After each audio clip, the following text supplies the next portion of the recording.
always thought imaginary friends were just a phase, something kids made up to entertain themselves. But that was before Bobby started talking about Mr. Lupescu. Bobby was only 8 when my sister Laura left her husband Richard for another man. I never liked Richard much, but he was wealthy, connected, and respected in the community. The divorce was a scandal, but Laura got full custody of Bobby and moved into a beautiful house, paid for by Richard's guilt. At first, Bobby seemed fine, but then he started talking about Mr. Lupescu. At dinner one evening, Laura sighed heavily as she stirred her tea. "I wish you could do something about Bobby," she said, looking at me across the table. "Isn't that Richard's job?" I asked. Laura rolled her eyes. "Richard is too busy with his charities and fundraisers. He cares more about his reputation than his own son. So what's the problem?" She hesitated. "It's this thing, Mr. Lupescu." I raised an eyebrow. "An imaginary friend?" Bobby, who had been quiet up until now, perked up. "Mr. Lupescu isn't imaginary. He's real. He has a big red nose and red gloves and little red wings that twitch. He says they don't work, though. They're rudimentary." I chuckled. "That's a big word for an 8-year-old. Bobby grinned. "Mr. Lupescu teaches me lots of things." Laura frowned. "It's not just that. Bobby refuses to introduce us to him. He says Mr. Lupescu doesn't like grown-ups." "He doesn't," Bobby said matter-of-factly, "only kids. And he says, if I ever try to show him to anyone, Gorgo will come for me." That name made my skin crawl, though I didn't know why. "Who's Gorgo?" Bobby's expression darkened. "You don't want to know." Laura gave me a helpless look. "See what I mean? It's unhealthy." I shrugged. "Lots of kids have imaginary friends. I wouldn't worry about it. I should have." That night, I stayed in the guest room. Around midnight, I woke up to the sound of whispers. I got out of bed and tiptoed down the hall toward Bobby's room. His door was ajar, and I peeked inside. He was sitting cross-legged on the floor, talking to the empty space in front of him. "Mr. Lupescu, what's going to happen tomorrow?" Bobby asked. Silence. Then Bobby nodded. "Okay, I'll leave the window unlocked." I felt a chill creep up my spine. The next morning, Bobby seemed unusually cheerful. Laura, on the other hand, was tense. "Richard's coming over today," she muttered, sipping her coffee. "Something about Bobby's school. He insists on handling it personally." When Richard arrived, he was his usual arrogant self. He barely looked at me as he walked past. "Bobby," he called. "Come downstairs. We need to talk." Bobby appeared at the top of the staircase. He looked hesitant. "Now, young man," Richard snapped. "No more of this nonsense about Mr. Lupescu. You're too old for imaginary friends." Bobby didn't answer. Instead, he turned his head slightly, as if listening. Richard sighed. "Bobby, come down." That's when Bobby spoke, his voice eerily calm. "Okay, Mr. Lupescu." Then, before anyone could react, Richard's body jerked backward. Blood sprayed across the staircase. His eyes widened in shock, and then he crumpled to the floor. Laura screamed. I froze. My heart pounded as I saw the gun lying near Richard's hand. A suicide? No. Something didn't add up. Bobby slowly turned to me, his eyes dark and unreadable. "I told you Mr. Lupescu was real." The police arrived within minutes. The officer in charge shook his head. "Strange case," he muttered. "The kid claims his imaginary friend pulled the trigger." The medical examiner adjusted his glasses. "It's common in trauma cases. The child likely saw his father shoot himself and created a fantasy to cope. Either that, or he trailed off." "Or what?" the officer prompted. The examiner sighed. "Or the boy did it and blamed his friend." They questioned Bobby for hours, but his story never changed. Mr. Lupescu did it. That night, I couldn't sleep. Something wasn't right. I tossed and turned until I heard a noise outside. The back door creaked open. I grabbed the nearest object, a lamp, and crept downstairs. The house was silent. Then I saw him. A man with a red nose, red gloves, and little red wings that twitched. Mr. Lupescu. Before I could scream, he smiled. "Hello, Alan." Then everything went dark. When I woke up, I was in my bed. Had I imagined it? A nightmare? I turned my head, and my blood ran cold. There, sitting in the chair by my bed, was a figure. But it wasn't Mr. Lupescu. It was something worse. Something with hollow eyes and jagged teeth. Something that smelled of rot and shadows. Gorgo. And he was smiling. I couldn't move. My body was frozen, paralyzed under Gorgo's gaze. He didn't blink, didn't breathe, just sat there, watching me. The air in the room grew thick, like I was drowning without water. Then he spoke. His voice was wrong. It wasn't a single voice, but a chorus of whispers, crawling into my ears like writhing insects. "Alan, Mr. Lupescu said you were curious." I tried to scream, but no sound came out. My body refused to obey me. Gorgo leaned forward. His skin wasn't skin. It was something else, something shifting and pulsing beneath the surface. His mouth stretched into a grin that shouldn't have been possible. Lips peeling back to reveal rows of needle-thin teeth. "Curiosity is dangerous," he whispered. "But don't worry, I'll show you." Then the room changed. No, it melted. The walls oozed like hot wax. The bed beneath me dissolved. And I was falling into something else. I landed hard on solid ground, but it wasn't my bedroom floor. It was stone, cold, wet stone. A dim, pulsing light flickered in the distance, casting long, twitching shadows against cavern walls. I wasn't alone. The whispers came first, soft at first, then growing louder, overlapping, screaming, laughing, crying. I clutched my head, but it didn't stop. Shapes slithered in the darkness, moving just beyond the light. Some had too many limbs, some had none at all. Then I saw them. Dozens of figures huddled together, their faces blank and smooth like melted wax. They rocked back and forth, their mouths opening and closing silently, as if trying to scream but having no voice left to do it. And then I heard it, a scraping sound, slow, deliberate. Something massive was coming. I turned, and there, stepping from the darkness, was Mr. Lupescu. But he wasn't the same. The red nose, the gloves, the silly twitching wings, they were gone. In their place was something real. His skin peeled in layers, like old paint curling from a rotting wall. His fingers were too long, each tipped with something that was neither nail nor claw, but both. His mouth was wrong. It stretched too far, filled with jagged, uneven teeth. His eyes burned red, not from reflection, not from light, but from inside. He grinned.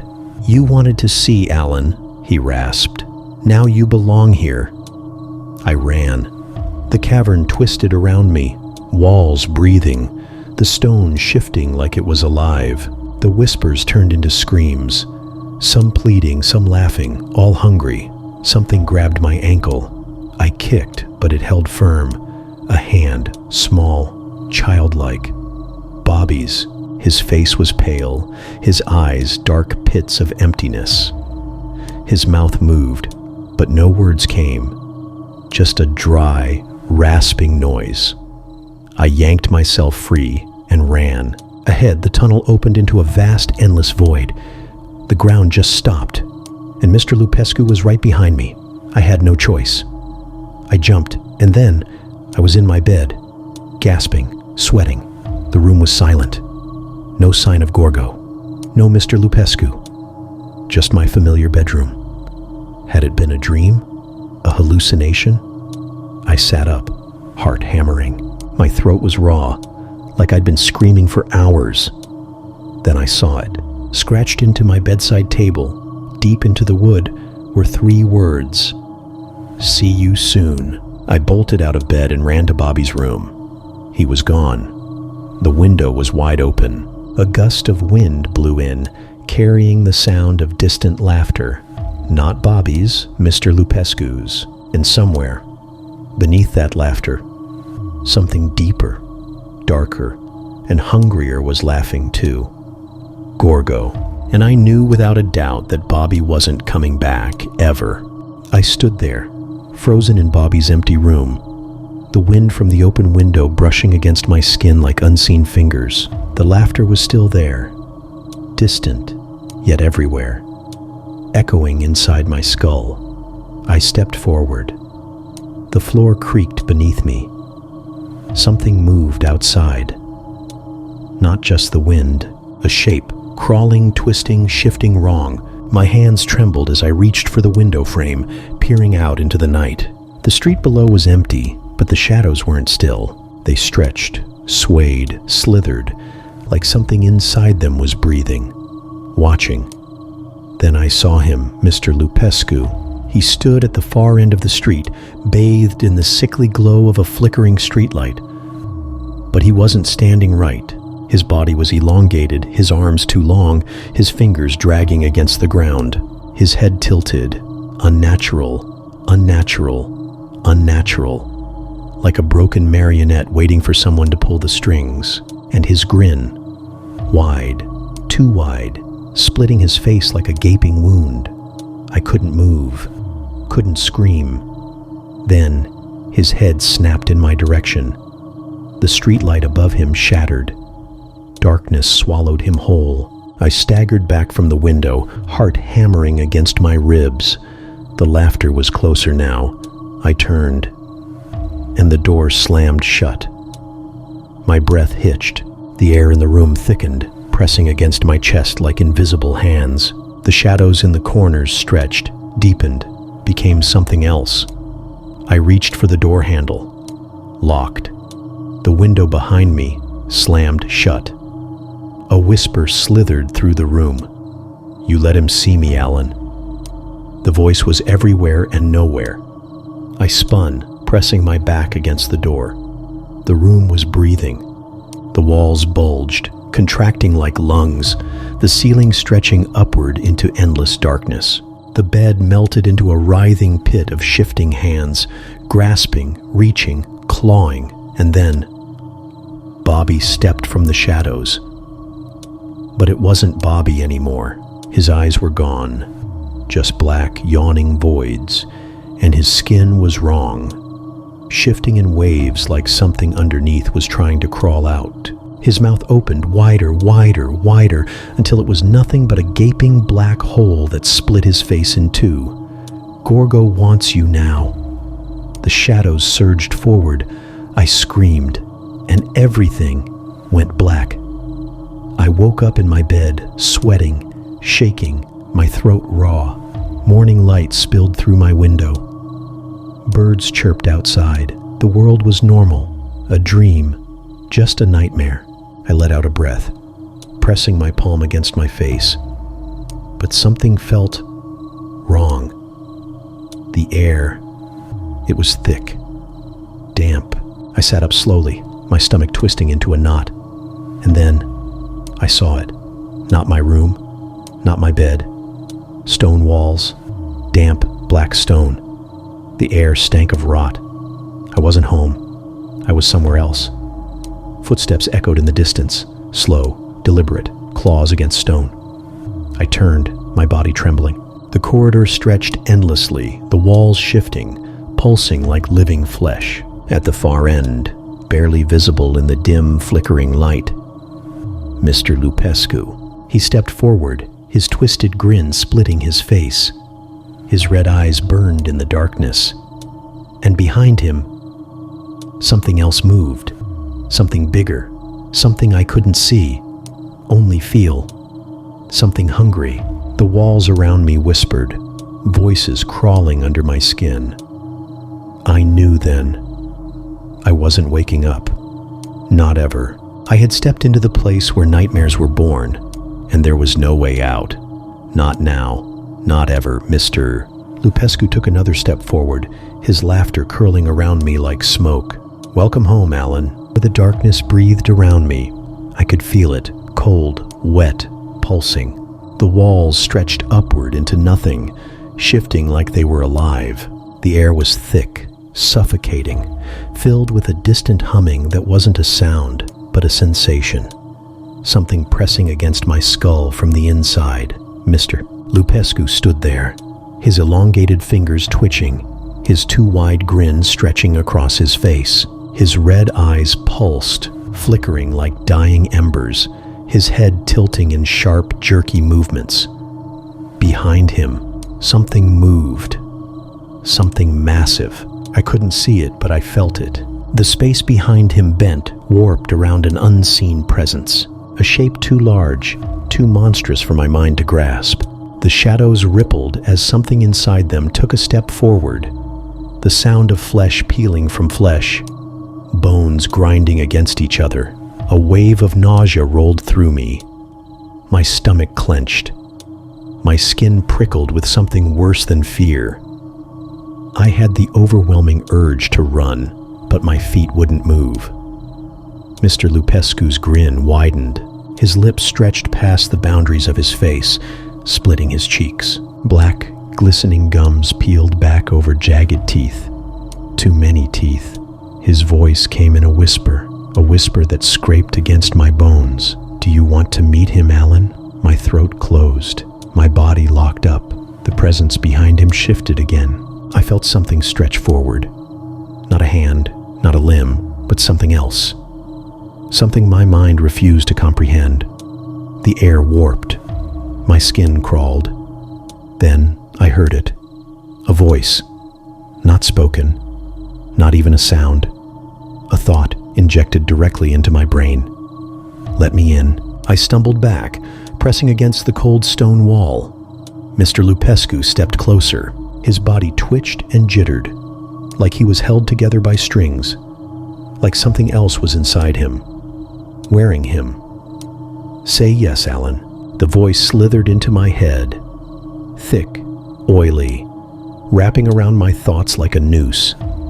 "Say yes, and you will see everything. You will become something greater. You will understand." I clamped my hands over my ears, but it did nothing. The whisper was inside me, crawling under my skin, wriggling into my bones. My vision shifted. The walls weren't stone anymore. They were flesh, beating, pulsing. Veins stretched across them like vines, black and glistening. The ceiling breathed. The floor shivered. And Mr. Lupescu, he wasn't human anymore. His face was melting, sliding off like wax, revealing something underneath. Something wrong. The grin never left, even as his skin peeled away. His fingers stretched, bending backward, twisting into spirals. His eyes boiled, bursting into black sludge that ran down his face. "Let me in." The shadows moved, and then I felt something touch me. Not physically, not even in my mind.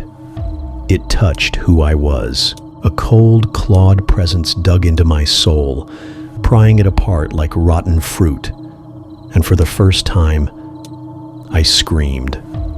I screamed until my throat tore, until my voice was nothing but a ragged, broken whisper. But the thing in the shadows only laughed. Mr. Lupescu leaned in, his voice curling against my skin like fire. "It's already too late." The laughter didn't stop. It echoed inside my head, crawling through the hollow spaces in my mind, slithering into my thoughts like a parasite burrowing deep. And then I felt it inside me. Not a touch, not a presence, a tearing, like something ripping me open from the inside. My limbs seized. My mouth fell open in a silent scream. My ribs ached, stretching as if something was pressing against them from within. Mr. Lupescu tilted his melting head, his shredded lips twisting into something that wasn't a smile anymore.